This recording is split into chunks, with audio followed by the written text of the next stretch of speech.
It's good day to brew, baby. What is up, YouTube? It's your boy Millsy. Back at Hometown Command, I'm back for another episode of Millsy Updates, the show where I update my main and test decks for you on my quest to brew the magic world. You know the motto, baby, ABB, always be brewing, as we're back to do today. That deck list is going to be down in the description for you below. So I'd really appreciate if you could interact with the video, like, comment, subscribe. Consider checking out those links in the description. I'd appreciate it for you. But today, we're going to kind of cover the last of the decks out of my deck box. I think we're going to cover for this series, at least for Spider-Man. I've got a couple in the box I've been testing and working on, but I think they're going to need some extra time, and or I covered them very recently, so I'm not going to do that. But today, we're going to finish up with Isshin, Two Heavens as One, and I have it pictured here as Lightning Lone Commando, because that's how I have it printed in my deck box. Isshin is a 3-mana Mardu commander, 3/4. It says if a creature attacking causes a triggered ability of a permanent you control to trigger, that ability triggers an additional time. So again, very interesting effect, right? Taking all of our attack triggers and having them go off an additional time. And this is pretty cool in a lot of ways because there's a lot of really great abilities we have that can trigger on attack. Now, it's important to note that Isshin's ability doesn't require your creature to be attacking. So if you had abilities that trigger defensively when somebody attacks you, those would trigger twice. Our deck really doesn't care as much about that. I've kind of built a deck to really embody Mardu's vibe, especially in the newest time on Tarkir with Mobilize and attack triggers and making tokens on attack and things like that. So that's kind of how we've taken this deck's trajectory. Now, if you've been around for the channel for a while, you'll know that this deck originally started as Caesar from Fallout, and so just kind of fitting that same go-wide mechanics, but caring about doing it on attack. And we've brought in a few more Tarkir cards, not because they're best in slot, or because I don't think there's other cards that can produce better than them, but I'm really trying to get that Mardu flair in the deck to kind of represent that love of Tarkir. But I want to say a quick thank you to the channel members. Thank you so much for supporting the channel. If you're interested in seeing all of our videos just a little bit early for just $1 a month, consider checking that out down below. So basically, every card in this section is going to be something that's going to trigger on attack. And you have to remember, with Isshin out, it's doubled. And you potentially have the option to get even better than that we'll talk about later. Adeline makes a 1/1 human attacking each player whenever you attack. You're going to note that these effects are going to kind of break out in a couple categories. You have effects that read whenever you attack, which means whenever you attack at all, which is really nice, right? Then they don't even have to have haste. They don't have to attack themselves. You're going to see effects that say, if this creature attacks or, X many creatures attack, then you have to fulfill that. So you can start to see, like, there's a range of when they activate. But things like Adeline and Nimbical are going to be able to activate the turn they come down as long as you attack and you fulfill, right, their obligations. Now, Enoch Strike Leader says whenever this creature and or your commander attack for each opponent, you make a goblin that's tapped and attacking that player. So you can kind of see that you get some wiggle room there. Now, Strike Leader adds a really awesome ability, letting you sack it to give all your tokens indestructible. This is a huge deal because once we kind of build our board to go wide, we really want to protect those tokens. And I think you're more than willing to give up a couple tokens each turn to protect your board at the right time so that you can, come back to your turn, swing again, hard at your opponents. Arabella is the first of a couple abilities that don't make tokens herself, but really help our attacking game plan. Whenever she attacks, it deals X damage to each opponent. We gain X life, where X is the number of creatures you control, power 2 or less. Big thing to note is, unlike 1 or 2 creatures we'll talk about later, Arabella does not care if those creatures are attacking. She just cares that they are on the battlefield and damage our opponents.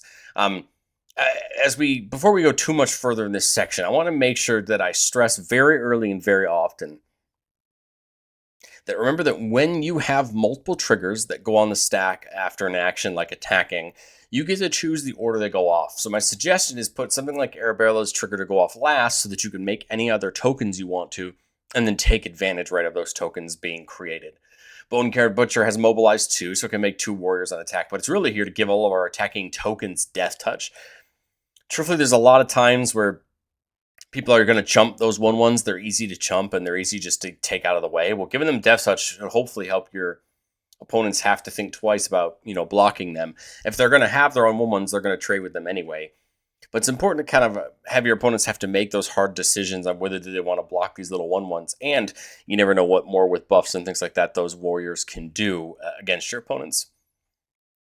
Caesar, here's where the deck started, and a piece we still love to see. Whenever you attack, you can sack another creature.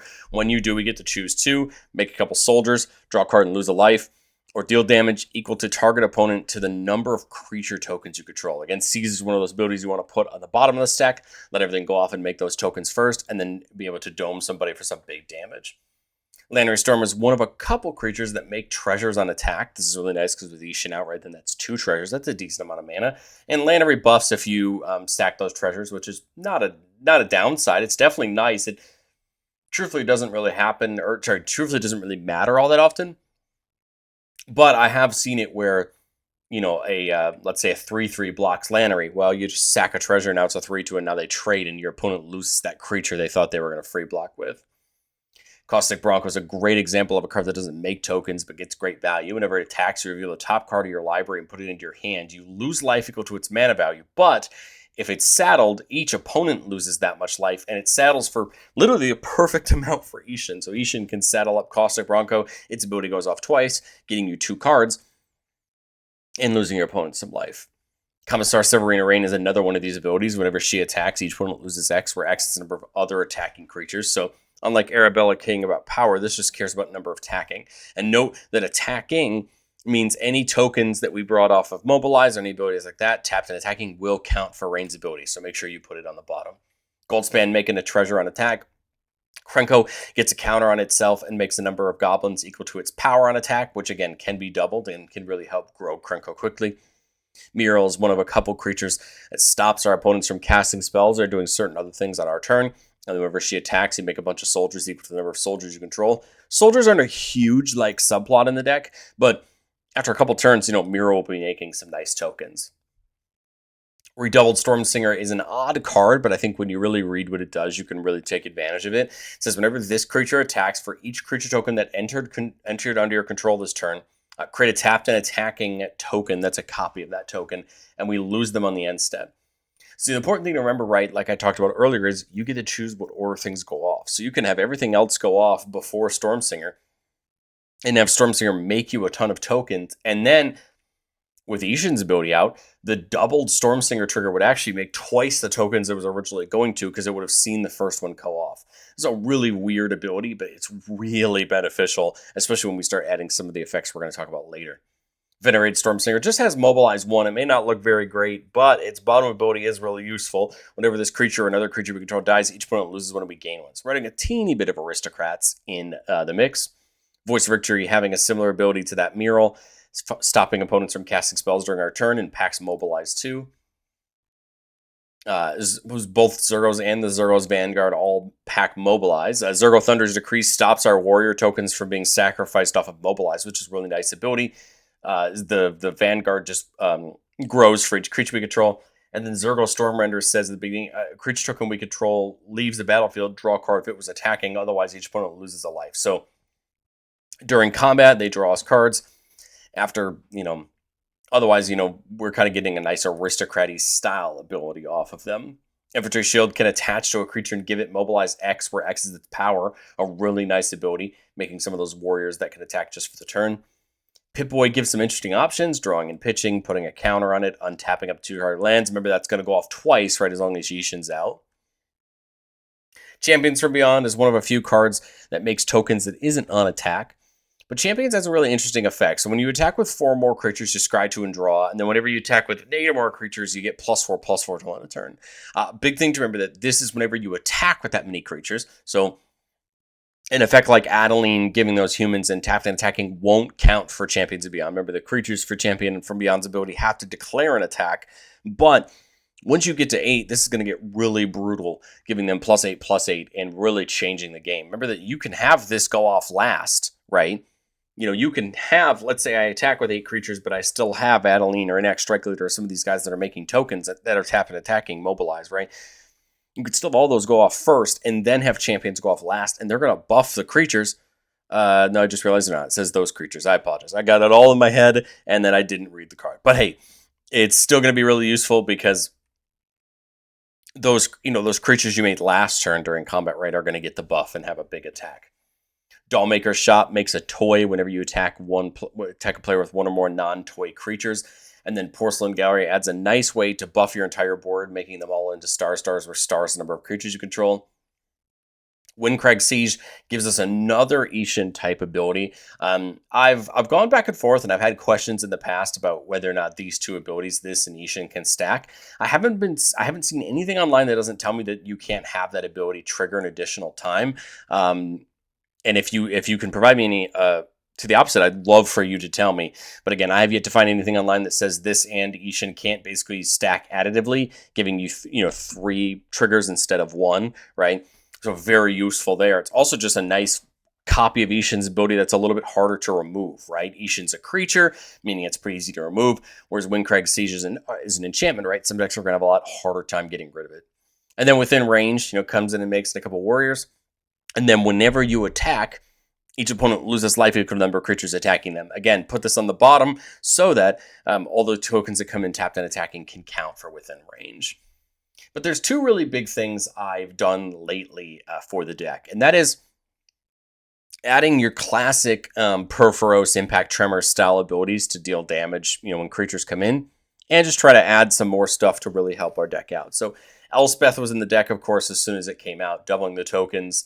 It can make tokens, it can put counters and everything, give it flying. It's a powerhouse in itself if you can leave it out for long enough.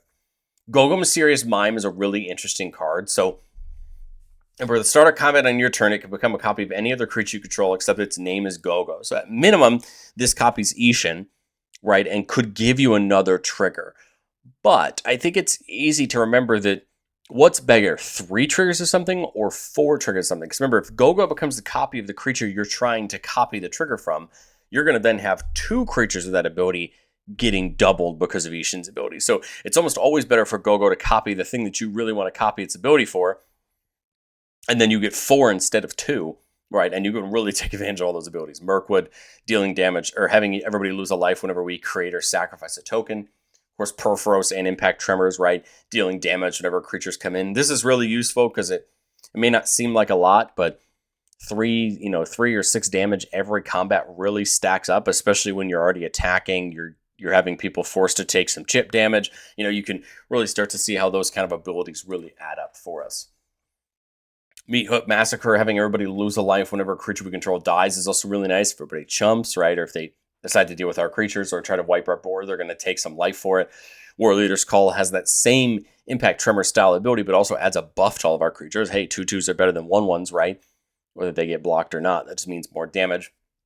And then Thunder of Unity is a card that I think takes a little bit of setup, can be really fun. So on its first one, you draw 2 cards and lose 2 life. And then the second and third one, whenever a creature comes in this turn, each opponent loses 1 and we gain 1. So this is an Impact Tremor's temporary, right, for just 2 turns. But most of the time I've been really able to set this card up, play it, get it ready to go on the right turns so that I can, start really attacking and deploying its ability. But I've said it before on the show, and I'll say it again, no deck's ever complete. Although I've been messing around with Isshin, there's still some cards that have been on my radar. And the first was actually a card I never thought about until somebody commented on my last Isshin video and mentioned Connecting the Dots. This is an enchantment that says whenever a creature we control attacks, you exile the top card of our library face down. And then for 2 mana, we can pitch our hand and sack this to bring all cards that are exiled with it into their hand. This is really fun because I like the fact that you could basically store up a nice new hand for you and then just pay 2 mana to get it back. Yes, you got to protect the dots, otherwise the cards are gone, but it's an interesting way for some card draw, right? Especially since Isshin will double that trigger. Sephiroth, whenever it enters or attacks, you can sack another creature. If you do, draw a card. And then its bottom ability says whenever another creature dies, target opponent loses a life when we gain a life. And if it's the 4th time it goes off, you flip it into a really nice Sephiroth on the backside that has its top ability, but just you can sack as many creatures as you want and draw that many cards. I like the idea of this as an aristocrats piece. I think Sephiroth more often than not will help us with just helping drain our opponents out a little bit. But I'm still trying to figure out how much of the damage on enters I need versus damage on death. Like I'm still trying to figure those percentages out. And I think if I determine I need more damage on death, I don't mind something like this. Especially since Isshin can double up this attack trigger, allowing us to basically sack 2 tokens or draw 2 cards. Seems like a nice ability. You just have something like Enduring Courage, which can hand out haste and a buff to creatures that come in. I like Enduring Courage a ton. The only problem is I have run into issues with things like Arabella, where the Courage can just really eliminate the numbers that you could get off of Arabella. I know it's very hard to wrap your mind around a non-bow of 2 cards in your deck when you have 99 cards in your deck. What's the chances you're going to see them at the same time? So it's probably something that makes more sense to keep in for most of the scenarios where it matters. But I guess for now I'll see how it is without it, and I'll probably end up putting it back in because I really like the Enduring Courage. But let's do what we love to do on the channel the most and get into our playtests. Remember, the goal of playtests on our channel is not to find Magical Christmas Land. It's not just to show off all our best plays, but it's getting some gameplay scenarios and kind of understand what kind of hands we're looking to keep and how we're going to set our game plan up. So here we've got a 3-lander. We've got all 3 of our colors. We see the Dollmaker Shop. You see Zergo. You see the Storm Singer. Both Storm Singers. I like this. I mean, I'm missing the 4th mana for Storm Singer, but again, I like this because we're going to work our way up into Isshin, because we don't need Isshin down right away. In fact, you kind of want to wait because you kind of want to be getting value in. If I go Lannery this turn, it leaves me a treasure around. If I go something like Boltbringer, I think it just adds more overall. Because then this turn, right, what? You go Isshin, Boltbringer attacks, making a goblin in that toy, 2 damage to everybody. I guess we'd have to make sure that that toy is going to be safe. Sorry, 4 damage, right? Because of the double triggers off the Dollmaker Shop and Crete. And then the hope, right, is that Crete survives, so we didn't run it into anything out of too much trouble. So if I go Storm Singer here, I would be making 2 would get made, 4 would get made, and I would make 4 and then 8 more, so 12 more. I mean, that's 16 damage this turn. I was gonna say the Zergo, but I think it's the Storm Singer. So this is what I mean here by this. So we have 2 Crete triggers, right? When we attack, we're gonna go Crete, Dollmaker Shop, and then Storm Singer. So Crete makes a goblin, and then makes a goblin, and then the Dollmaker Shop makes a toy, and we're probably making a 3rd toy now that I think about it, because we're probably guaranteed to be attacking somebody else with the goblins. That's now 5 tokens we've made, right? So the first Storm Singer is going to say, oh, well, I'm going to make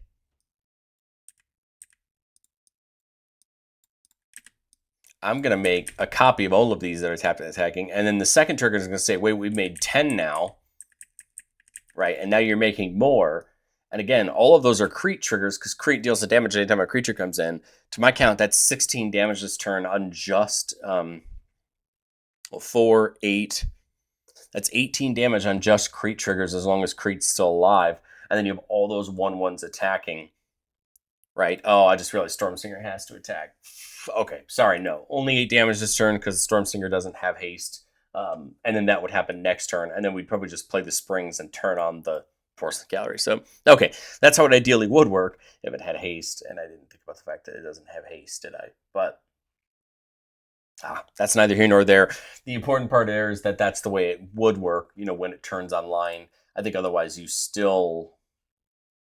So knowing that it obviously doesn't have haste this turn, I don't know what I was thinking. I'd probably just go Lannery, get the mana, and then next turn, try to play, a couple things at the same time. But I think we can kind of see, the intention there, why Crete so good there, getting us that impact tremor ability. Here, 4-lander with Crete again. There's a Nymphicall and Infantry Shield.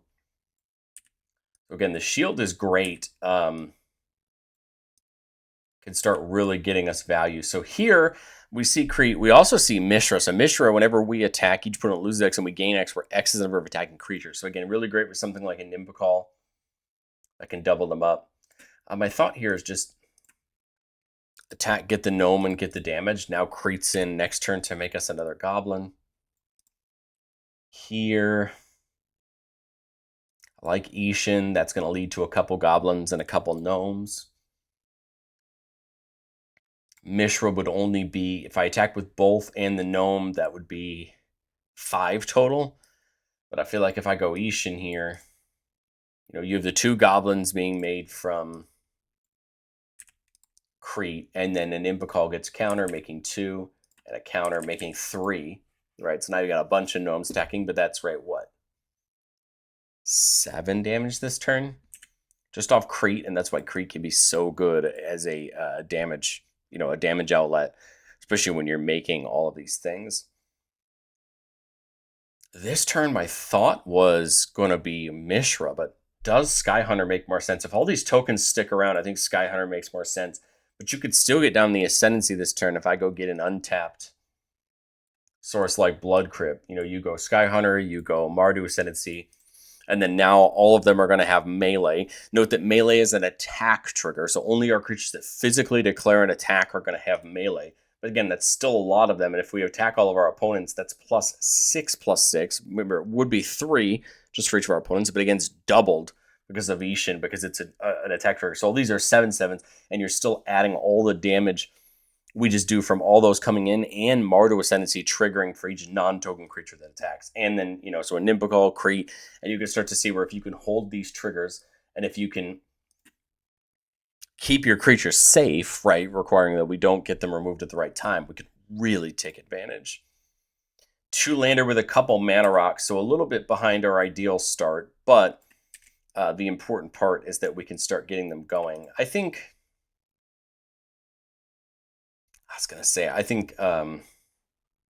Caesar's an option. I'm just a little worried because I don't really have anything to sacrifice just quite yet.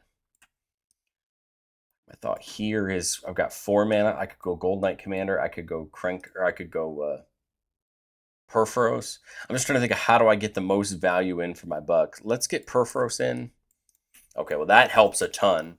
Unfortunately, Krenko has to attack, so Krenko can't really give me a ton of value this turn, but I think it's just Isshin plus Krenko. I'm 1 red pip off of Krenko becoming off of Perforos becoming a creature, and Caesar can attack. The problem is I just have no way to make tokens for it to attack. This turn now I do with Krenko, and I've got 7 mana. Karlach would make a second combat, whereas Gold Knight would be, I think, more of a buff. Karlach would also turn on Perforos, right?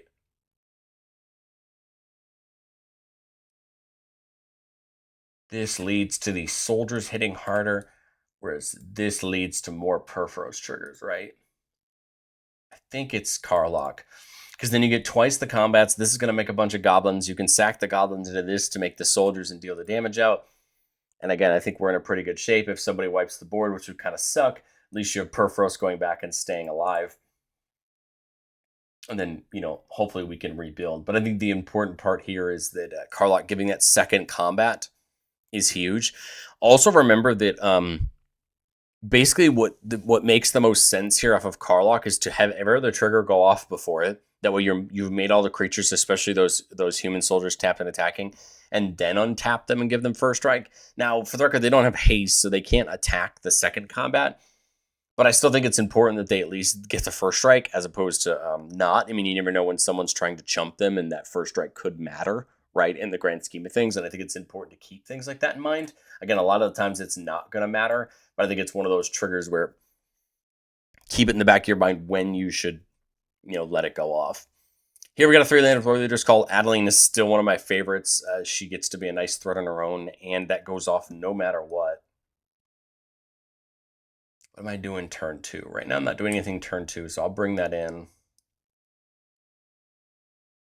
Here you go. Well, this might make more sense. Reconnaissance, put Curse of Opulence on the player you want to attack. It says whenever enchanted player is attacked, create a gold token. Each opponent attacking the player does the same. That's going to end up giving our opponents multiple gold tokens, but that's okay. I think I just like Adeline this turn.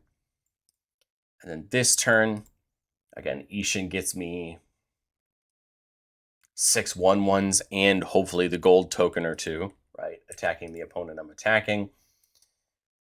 You could use those immediately for the War Leader's Call, or we could just hold up the Boros Charm, right? Trying to protect our board. Now 5 mana, potentially 7 with the gold tokens. I like the War Leader's Call here. Again, that would be 4. I think I'd probably just leave up Boros Charm and then just get attacking. I mean, 6 more 1/1s with Adeline. That's 6 damage with the call.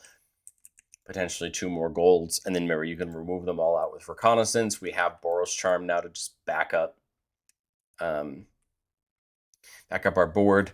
I mean, you could clamp a 1/1 if you want to draw a couple cards, right? And now we have that clamp option to, clamp these. Oh, no, they're not 1/1s. They're 2/2s. Forget about that because of the War Leader's Call. Okay, well, we could have done that, right, before we got the War Leader's Call down. But again, I think now you see Infantry Shield on Adeline. She's massive because it's the number of creatures you control. So to my knowledge, how this would work, just to show it, you'd play this attached to Adeline. On her attack, she would have 2 triggers of Mobilize, where X is her power. Now, my understanding is that would be its power at resolution. So by that I mean Adeline would attack, make X warriors where X is her power, and then on the second trigger, she would see all those X warriors that came in and make more. That's my understanding of how that ruling works. If you know the opposite, please let me know, because I want to know for my own opinion as well as everybody that's watching the video. But then that leads to a massive amount of tokens and big damage off War Leader's Call. And then she has Menace, making her slightly harder to block. But otherwise, just leaving up Boros Charms helps, trying to give our permanents indestructible, and then, leverage that for, hopefully either protection if we need it, or that double strike, if something sneaks through that has a, pretty big power. I'd love to know, what do you think of Isshin? I know we just covered it fairly recently, but I kind of wanted to show more of a less budgetary constrained option that I'm running for myself. I really like it. Adding in, like I said, some of these more mobilized centric creatures, even though they're not necessarily the best in slot, as well as really starting to mess around with some different creatures to try out. I'm having a lot of fun, and it's, like I said, representing that Mardu stake in my deck box. But I'd love to know what you think of Isshin, and I will catch you all in the next